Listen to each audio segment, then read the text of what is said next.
Welcome to the Musculoskeletal Ultrasound and Injections Clinic. Today, I will address the frequently asked questions about frozen shoulder, which is a very common condition that we treat in our clinic.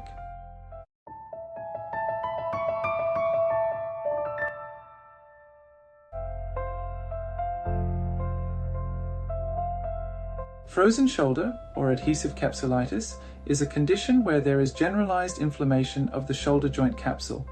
This is the soft tissues that surround the shoulder joint. The cause and mechanism of a frozen shoulder are not clear. The lifetime estimate is 2 to 5% of the general population, so it's not uncommon.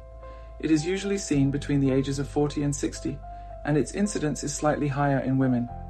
It can happen due to prolonged shoulder immobilization, which can be seen following a shoulder injury, for example, if you sustain a shoulder fracture or tendon injury, or following shoulder surgery. It is more common in patients who have diabetes or inflammatory conditions.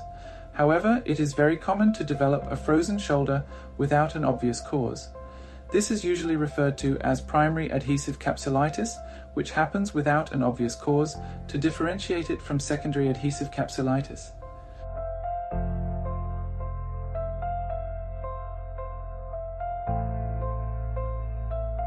The features of a frozen shoulder consist of pain and stiffness or restriction of shoulder movement. Frozen shoulder is a progressive condition, so it progresses over time in a specific pattern. There are usually 3 stages in a frozen shoulder. The first stage is the freezing or painful stage. The shoulder will start to feel painful, and the pain will progress slowly over time.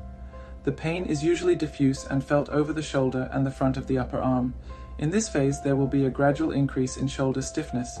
The second stage is the frozen or stiff stage. The shoulder will become very stiff, significantly limiting shoulder movement, and the pain may improve during this stage. In the unfreezing or thawing stage, the shoulder pain starts to ease gradually, and the movement is regained. The whole cycle of a frozen shoulder may take months, and each stage can vary in duration. A frozen shoulder cycle usually lasts 9 to 18 months, and up to 3 years.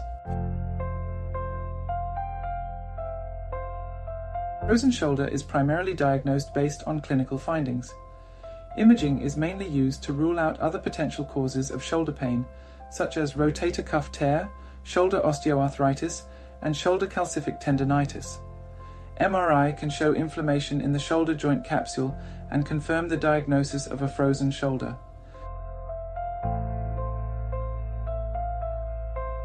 Treatment usually starts with physiotherapy, which can be effective alone. In severe cases of frozen shoulder, or in cases where the progress to treatment is suboptimal, a hydrodilatation procedure is usually performed to treat a frozen shoulder. It is very uncommon to have a frozen shoulder twice in the same shoulder. However, there is a possibility of having a frozen shoulder on the other side, approximately 17%, within 5 years.